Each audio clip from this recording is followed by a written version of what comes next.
अतिशय तळागाळामध्ये पर्यंत काम आहे. ही शहर तसं पहिलं नगरपालिका म्हणलं एनके मालकाच्या नावावर पहिलं लोक त्याचं नाव घ्यायचे. पहिले बीड जिल्ह्यामध्ये अतिशय सुंदर नगरपालिका जर कोणती चालत असेल पहिल्या काळात तर एनके मालक ते चालवायचे आणि एनके मालकाचे बंधू आहेत. हे समाजसेवेचं वृत्त स्वीकारलेली लोक आहेत. सर्वसामान्य माणसं या ठिकाणी या सगळे आता पंडितराव झिंजुटे असतील, आमचे मुंडे साहेब असतील, इंगणे साहेब असतील, आबा असतील, तुम्ही जर बघितलं असेल खऱ्या अर्थानं सर्वसामान्य माणसं उमेदवार या ठिकाणी दिले. जे भ्रष्टाचार या ठिकाणी नगरपालिकेचा झालेला आहे. पहिला आम्ही फक्त पेपरला बातमी वाचायची, परळी नगरपालिकेला 400 कोटी मंजूर, परळी नगरपालिकेला 500 कोटी मंजूर, परळी नगरपालिकेला 800 कोटी मंजूर. हे पैसे गेले कुठं? विकास का होत नाही? कुठं पैसे गेलेत? या बोगस नेत्यांनी बोगस पैसे उचललेले. या नगरपालिकेचे बोगस पैसे उचलण्याची प्रथा आहे.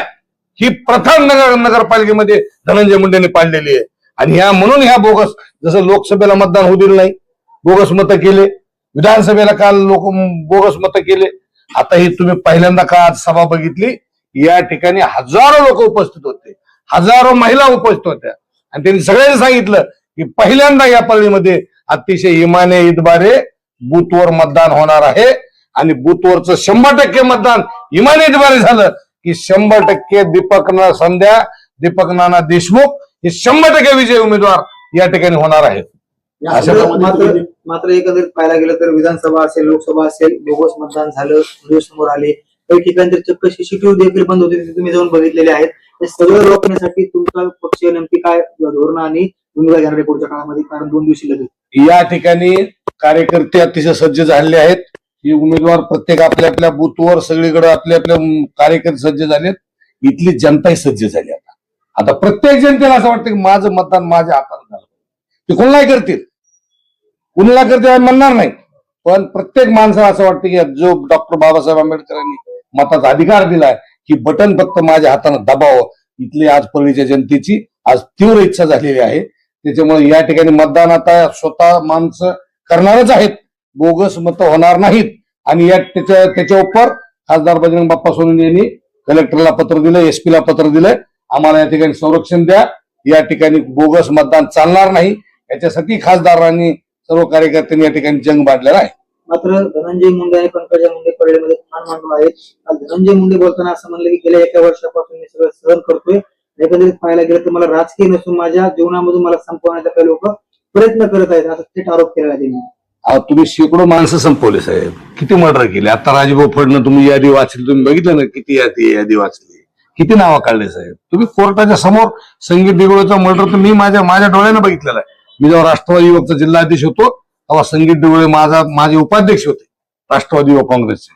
कोर्टाच्या समोर साहेब आम्ही त्याला 50 फुटावर उचलून नेलो साहेब.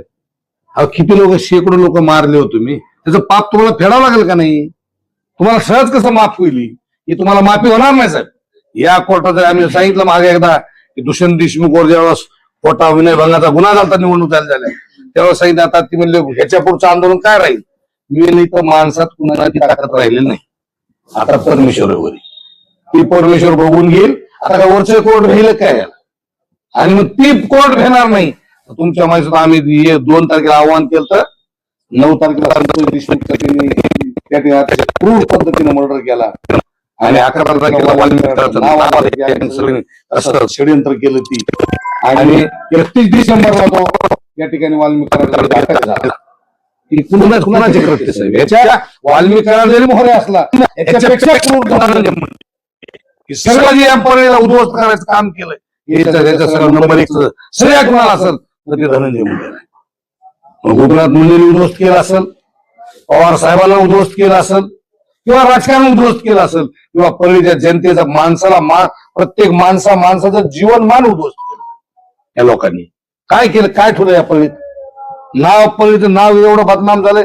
साहेब आता बीड जिल्ह्याचं नाव बदनाम झालं. पहिलं परळीचं होतं, आता बीड जिल्हा म्हणजे तोंड बाहेर काढताना साहेब. कुणी राहायला रूम घेणं गेलं, कुणी एक माणूस, प्रत्येक माणूस आमच्याकडे संशयानं बघायला. बीडचा माणूस म्हणलं तुम्ही आम्ही सगळे बीडचेच आहेत. बीडचा माणूस म्हणलं की महाराष्ट्रात असं वाटायला की जणू काय एखादा अतिरेकी आलाय. या पद्धतीची या ठिकाणी आमच्याकडे बघण्याची दृष्टी झाली.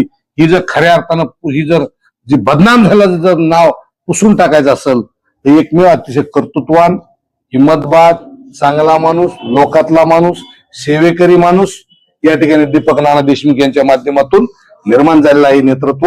ही नेतृत्व उद्याच्या काळात परळीला अतिशय शांततेचं सुंदर परळी, भ्रष्टाचार मुक्त परळी, सर्वसामान्य माणसाला वाटलं पाहिजे माझी नगरपालिका आहे, मी ह्या नगरपालिकेत हक्कानं जाऊ शकतो, माझं सहज काम होतंय, माझी नगरपालिका म्हणून ज्याला वाटेल ती फक्त या ठिकाणी आमच्या संध्या दीपक नाना देशमुख या ठिकाणी आमचा नगरपालिकेचा एक चेहरा, अतिशय सुंदर चेहरा आणि सुंदर परळी आणि सर्वसामान्य माणसाच्या सेवेसाठी हा नगराध्यक्ष म्हणून आणि नगरसेवक म्हणून या ठिकाणी काम करणार आहेत आणि त्या पद्धतीचं आमचं या ठिकाणी अभिवचन लोकांना आम्ही दिलेलं आहे.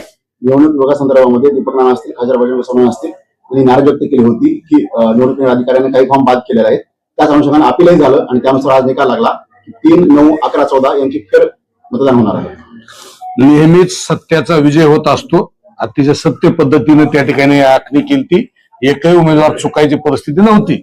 लहान लहान कारणावर फक्त सगळे कसं प्रशासन जेवढं ताब्यात घेतलं होतं की पहिलं धनंजय मुंडेला असं वाटायचं की तुम्ही विधानसभेच्या आधी थोडं बघा, ते आमदार, पालकमंत्री आणि ती मंत्री असताना या ठिकाणी कुठलं प्रशासन नव्हतं.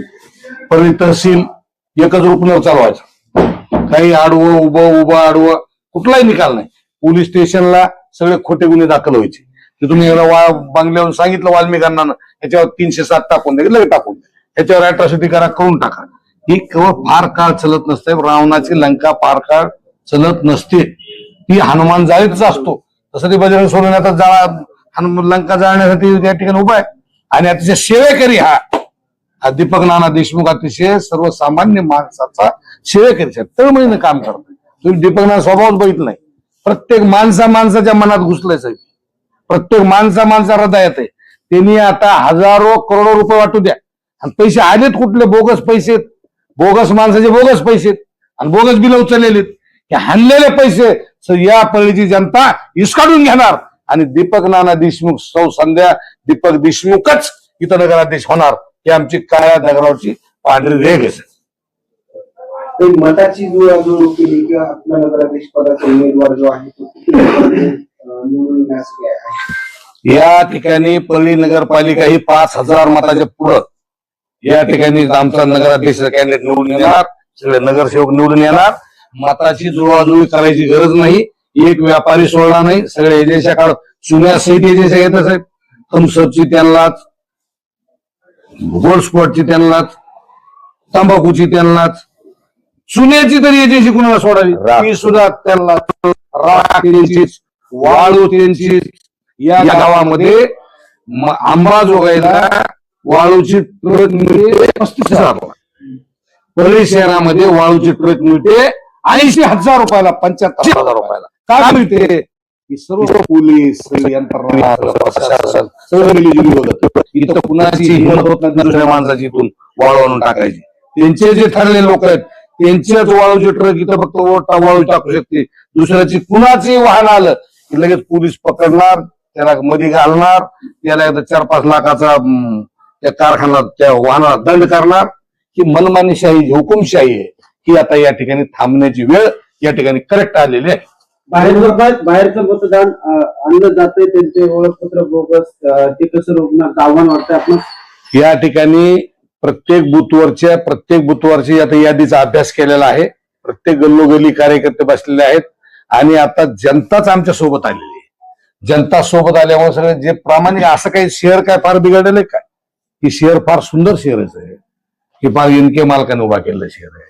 इथं रायसाहेब देशमुख होते, गोपीनाथ मुंडे साहेब होते, प्रभू पहालगे होते, सुवालाल वाकेकर होते. फार सुंदर शहर. वामनराव देशमुख होते पहिले. नकार देतात, काय सांगाल त्याच्याबद्दल? कुठली प्रक्रिया देण्यास नकार देतात? प्रतिक्रिया माध्यमाच्या समोर कोण विरोधक? म्हणजे कामच नाही ना काय. काय बोगस बिलाच बघा. या शहरामध्ये प्रतिक्रिया त्यांनी काय द्यायची आहे नगरपालिकेची? या आता ही एक रोड आहे आबाच्या घरापासून गंगणे साहेबाच्या घरापर्यंत, तीच रोड आहे. आता दुसरा रोड दाखवतात फक्त हे मोहनराव ही मुंडे आमचे उमेदवार आहेत. पहिली पण असतात पडले गेले मुंडे यांच्या घरापासून दीपक नानाच्या घरापर्यंत तीच रोड. हा बोगस बिलं उचलून कटाळा आलेला या लोकांनी. यांना उत्तर काय देणार आहे? पहिले उद्ध्वस्त केलेली आहे. की धनंजय मुंडे काल बोलताना म्हणाले, परळीतल्या लोकांना जर अडचण आली तर देवापेक्षा लोक मला अगोदर फोन करतात, देवापेक्षा लोक मला आठवतात, तेव्हा तुमचं काय उत्तर असणार आहे? ज्याला ज्याला मार खायचा आहे तात्काळ, जरा काही चूक झाली की त्याला मध्ये घे आणि लाकडानं बडव. ही त्याला माणूस, प्रत्येक माणूस दहशतीच असेल, हिंमत करत नाही बोलायचं. आता आम्ही सुद्धा इथं आता उठला तर आम्हाला वाटतं आता कुठं कोण मारतंय. आता बोललो एकदा समजा डिरिंगनं, मग आता आम्ही काय केलं, आता चला म्हणलं आता नाही ते अशी गाडी उतरायला लागली, मारलं काय आणि हाणलं काय. नाहीतर संतोष देशमुख मेला तर आपण मेला बळ, चला शहीद तरी होईल, काय व्हायचे ते. या उद्देशाने आम्ही तरी आता बोलायला. ही इथे या शहरामध्ये विधानसभेच्या आधी माणूस बोलत नव्हता सर. विधानसभेच्या आधी कुणी बोलत होतं का? विधानसभेनंतर आम्ही किमान विधानसभेत आमचा विजय काय आहे तर पळी शांत झाली. किमान 80% तरी पळी शांत झाली. या ठिकाणी 95% खोटे गुन्हे जे होत होते ती शांत झालं. या ठिकाणी सर्वसामान्य माणसाला किमान बोलता तरी येईल, ती शांत झालं. या ठिकाणचा व्यापाऱ्याने आजही प्रत्येक व्यापारी फोन करते, पण चहाला घरी येऊ नका म्हणतो, दुकानावर येऊ नका म्हणतो. वा वा वा, तुमच्यामुळे कल्याण झालंय आणि आमचा व्यापार सुरळीत झालाय, 75% आजही व्यापार चांगला झाला असं व्यापारी म्हणतात. पण घरी येऊ नका, आमच्या दुकानावर येऊ नका. ही काय आहे, कशाच लक्षण आहे? दहशतीचं लक्षण आहे. दहशत ही फार काळ चलत नसते साहेब. बरे रावणाची लंका टिकली नाही, याचं काय साम्राज्य छोटं मोठं चाललंय. धनंजय मुंडे म्हणजे कोण आहे साहेब? कोण आहे? आता आयुष्यभर पाप फेडावं लागणार. एक त्याची बायको बी ना त्याला, आणि उगाच सगळ्या जगाला भेडवायला. आता जी भेडवायला ती माणसं मध्ये गेलेत. आणि या कुठल्याही काळामध्ये अन्यायाला वाचा फुटतच असती. आज अन्याय तुम्ही बघितलं, आज वाल्मिकांनाचा अवतार काय झालाय, त्यांचं म्हणजे त्यांना जाता मनोरुग्ण म्हणून गोळ्या द्यायला सुरू झालेल्या. का वाचणारी ही फेडावं लागतं. इथं पाप तुम्हाला फेडावं. इथंच केलं ना, इथं बरं प्रभू वैद्यनाथाची नगरी आहे. इथं कुणालाही माफी होणार नाही. चुकीच्या माणसाला माफी होत नाही. देवापेक्षा धनंजय मुंडे का आठवतो? हा धनंजय मुंडे आठवणच येत नाही कुणाला. डोक्याला वाटत ही मला कायम स्वरूपी जावी. हाय काय धनंजय मुंडे कुणी आठवण केली त्यांची? त्या माणसानं मुख्यमंत्री झालेली, त्या माणसानं पवार साहेबांना उद्ध्वस्त करायचा प्रयत्न केला, त्या माणसाने परीक्षेचा उद्ध्वस्त करायचा प्रयत्न केला, त्या माणसात बीड जिल्ह्यातला विमा 2020 ला कुणी खाल्ला? 2800 कोटी रुपये विमा मंजूर झाला. एकट्या धनंजय मुंडेनं खाल्ल्याचं पाप धनंजय मुंडेने केलं. त्याला फेड आहे साहेब.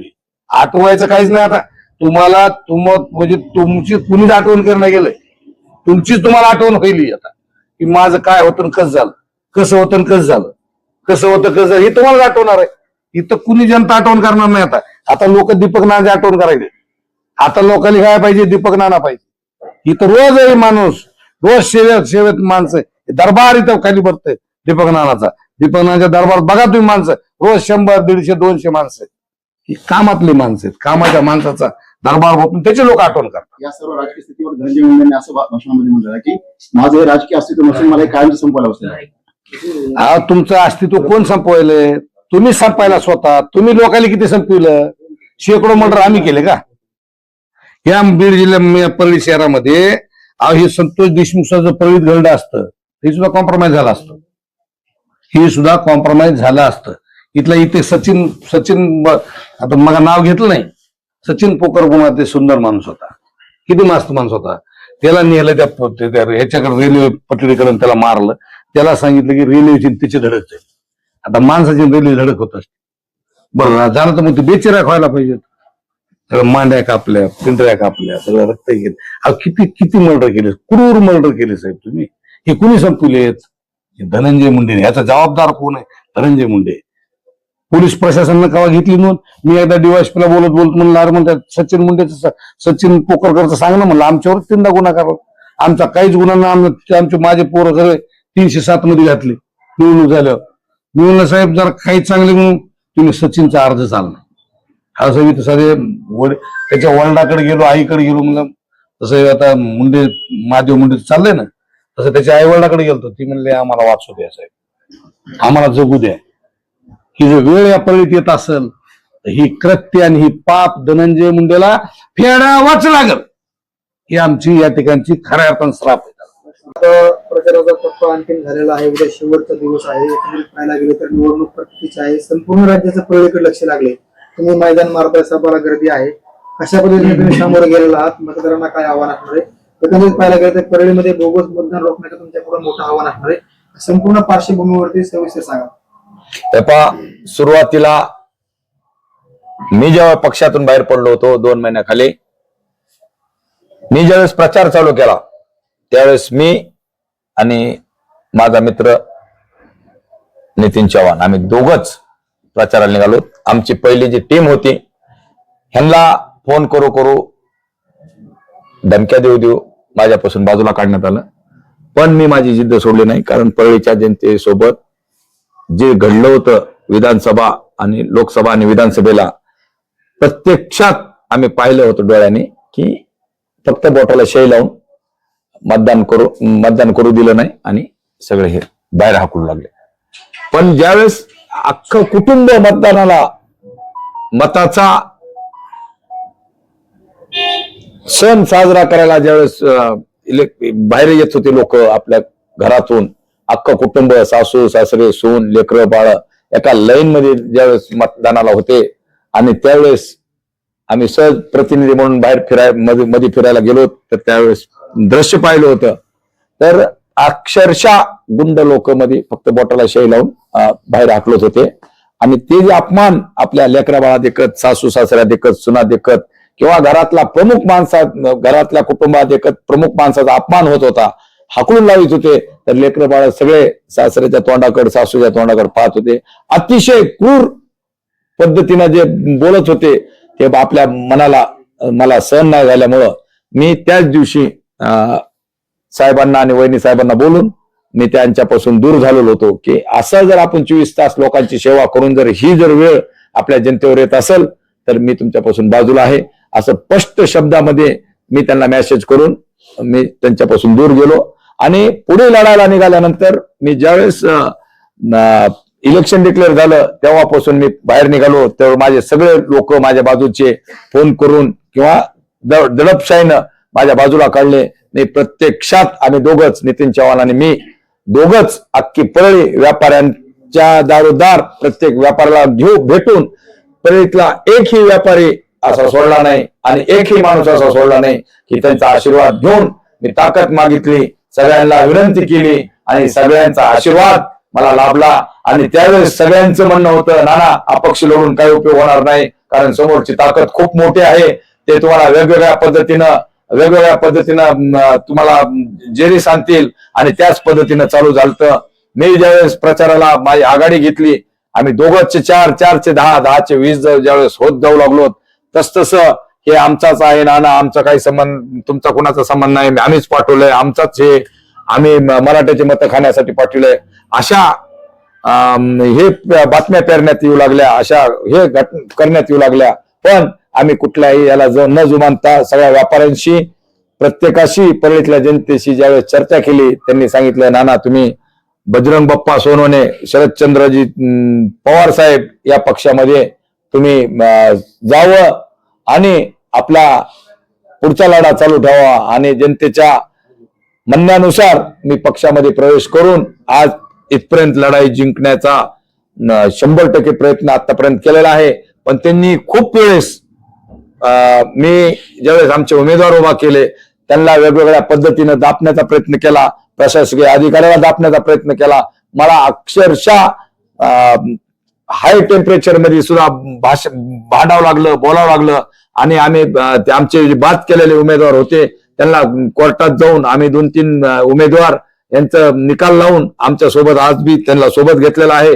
आणि परत ज्याचे काही शिल्लक होते आम्ही हायकोर्टामध्ये, उच्च न्यायालयामध्ये धाव घेतली होती, त्याचाच आज आमचा विजय आहे की आज जे 2-3 प्रभागातल्या इलेक्शन जे थांबवण्यात आले, राखीव ठेवण्यात आले, हेच विजय आहे. आणि ह्याचा सगळं श्रेय आमच्या परळीतल्या जनतेला आहे. आणि आमचा सगळ्यात पहिल्यांदा विजय झाला असेल तर ते म्हणजे ज्या दिवशी आम्ही लोकांना फॉर्म वापस घ्यायला किंवा बोगस म्हणजे खोट्या आरोप करून त्यांचे फॉर्म रद्द केले किंवा हे नाही ते नाही म्हणून जे छोटे शिल्लक कारण देऊन त्यांचे बाद केले, ह्याच्यावरच आम्ही ज्या जिंकलो कोर्टात आमचा पहिला विजय तिथं झाला. दुसरा विजय आज जे माननीय न्यायालयानं जे निर्णय दिला की ज्या गोष्टीमध्ये जे नगरसेवक उभा होते त्यांना आता सध्या दिलासा मिळाला की दुसरा विजय ते झाला. आता तिसरा विजय जे आहे ते आता परवा आजच्या तुम्हाला सभेत दिसलंच असेल. परळीतल्या कानाकोपऱ्यामध्ये आम्हाला तुतारीला मतदान मिळणार आहे. हेच विषय जे आता आमचा विजय नक्कीच ह्या कालच्या आजच्या सभेत दिसला. फक्त 2 दिवस काढायचे आहेत. तुम्हाला तिसऱ्या दिवशी आमचा विजय दिसेल. इतक्या दिवस तुम्ही त्यांच्या सोबत राहिले, हे जे प्रकार घडत होते तुमच्या समोर, तर त्यावर कधी तुम्ही याच्यावरती कधी वाच्यता केली नाही, पुढे तक्रार दिली नाही? तुम्ही जे आज म्हणालात मी नगराध्यक्ष होतो, मी याच्या आधीच्या बाईटमध्ये तुम्हाला सांगितलं होतं नगराध्यक्ष होतो तेव्हा यांच्या दडपणाखाली यांच्या त्रासाखाली कसं राहिलो होतो. त्यावेळेस बी मी राजीनामा दिला तर कलेक्टर ऑफिस पासून सगळे यंत्रणा त्यांच्या ताब्यात होती, मंत्रीपद होते, आम्हाला कुठेही मार्ग बाहेर निघायला नव्हता. जसा एखादा व्यूहरचनामध्ये अडकलेला हे असतो त्या पद्धतीची माझी अवस्था होती. प्रत्येक वेळेस आंदोलन करायचं मी जनतेच्या प्रश्नासाठी. तुम्ही म्हणतात मी कुठं लेखी दिलं नाही, माझ्या मिनिट बुकवर सुद्धा बघा. मी सभागृहामध्ये मी नगरसेवक असताना नगराध्यक्ष असताना मला ज्या गोष्टी पटत नव्हत्या मी त्याचा प्रत्यक्षात विरोध केलेला आहे. मिनिट बुकवर तुम्हाला ते दिसल किंवा कलेक्टर ऑफिसला माझे पत्र दिलेले आहेत. प्रत्येक 2-3 महिन्याला किंवा 2 वर्षाला माझे आंदोलन आहेत. मोठमोठ्या पायात चाळ बांधण्यापासून स्वतःला गाडून घेण्यापासून उपोषण करण्यापासून माझे आंदोलन आहेत. प्रत्येक वेळेस वेगळे आंदोलन करून मी जनतेचे कामं केलेले आहेत किंवा होणाऱ्या भ्रष्टाचाराला विरोध केलेला आहे. उद्याचा 1 दिवस राहिलाय आणि परवा दिवशी मतदान प्रक्रियेला प्रत्यक्षात सुरुवात होईल. त्यावेळेसची परिस्थिती आणि जो तुम्ही आतापर्यंत पाहिलेला जो परळी मधला प्रकार आहे त्याला कसं सामोरे आतापासूनचे जे लूज फॉल होते ज्या पक्षात समोर त्याला कोणाला माहित नव्हते, मला ते सगळ्या गोष्टी ज्ञात आहेत आणि मी त्यालाच पायबंद म्हणून तुम्हाला तेच सांगितलं की पहिला विजय आमचा तिथं झाला ज्यावेळेस आमचे सगळे नगरसेवक जे फॉर्म भरले होते, उद्याचे उमेदवार उद्याचे नगरसेवक, तिथंच आम्ही सुरुवात केली की आम्ही सगळ्यांचे फोन किंवा त्यांच्या संपर्क सोबत राहून किंवा त्याच्यापाशी एक माणसं ठेवून यांचे फोन आले आमच्या नगरसेवकाला, दादागिरी केली, फोन केले, पण आमच्या सगळे सोबत असल्यामुळं त्यांना ते दाव त्यांना करता आलं नाही. पण फॉर्मच्या दृष्टिकोनातून जे थोड्या त्रुटी जे कर्मचारी शासनाचे त्यांनी हातात घेतले होते, मी तेच सांगितलं ना, लोकसभेला विधानसभेला हेच लाटकर साहेब होते. आमचे शिवसाहेब जे आहे आता इलेक्शन जे सगळा कारभार पाहतात ते सुद्धा त्यांची बदली झालेली असताना सुद्धा त्यांना इथे ठेवलंय. अशा पद्धतीच्या यांच्या विरोधात आम्ही इलेक्शन कमिशनरला तक्रार दिली आणि त्याचा प्रत्यय आता चालू झालेला आहे. जे की आता प्रत्येक सीसीटीव्ही कॅमेरे लागतील, प्रत्येक बूथवर संरक्षण असेल. आमच्या स्वतःला सुद्धा आमच्या दोघा तिघाला जे आम्ही प्रामुख्याने प्रखर वक्तव्य चालू आहे याच्यावर सुद्धा आम्हाला ते पोलीस संरक्षण आमच्या खासदार साहेबांना मागितलेलं आहे. आता ते सुद्धा होईल आणि आम्हाला सुद्धा जनतेला आम्ही जागरूक केलेलं आहे. अशा पद्धतीनं जर कुठं घटना झाल्या तर हे सगळ्या जबाबदार आपण सुद्धा तेवढ्याच बेकड पद्धतीनं राहायचं नाही, आपण सुद्धा त्यांना प्रतिकार द्यायचा. आम्ही तर भाषणात सुद्धा सांगितलंय जर आपलं मतदान सुद्धा कोणी वाकून बघितलं तर त्याच्या केस धरून तिथंच मुंड कापता, बाकीच्या जबाबदाऱ्या आपल्या पद्धतीने आपण बघू. कारण प्रशासनच जर लक्ष देत नसेल तर शेवटी कायदा सुव्यवस्था जर बिघडायची असेल तर आमचा अधिकार आमचा सुद्धा कोणी हातातून घेऊ शकणार नाही, असं आम्ही जनतेला सुद्धा प्रत्येक वार्डात आणि बुथनिहाय ह्यांना सांगून ठेवलेलं आहे. एकत्रित पाहायला गेलं तर राजेभाऊ फडणवीस जे नाव घेतले कुणाचे त्यावेळेस तुम्ही त्यांच्यासोबत होतात, धनंजय मुंडे सोबत होतात, काय वाटतं तुम्हाला हे त्यांच्यामध्ये आरोप तथ्य आहे का? हे पहा, आरोपात तथ्य आहे का नाही हे काय कुणी कुणाचा खून करताना काय सांगून करत नसतंय. आणि आम्ही त्यांच्याबरोबर असलो म्हणजे काय आम्ही त्यांच्या सगळ्या ह्याच्यामध्ये सहभागी नसतो. आमचा विषय फक्त नगर परिषद पुरता आमचा मर्यादित आहे. आम्ही नगर परिषदच्या पुढे एक किंचित सुद्धा ग्रामपंचायत मध्ये नाही किंवा जिल्हा परिषद मध्ये नाही किंवा कुठल्याही व्यवहारात आम्ही त्यांच्यासोबत नव्हतो. फक्त आमचा एकच विषय असायचा, परळी नगर परिषद, जनतेचे काम आणि जनता.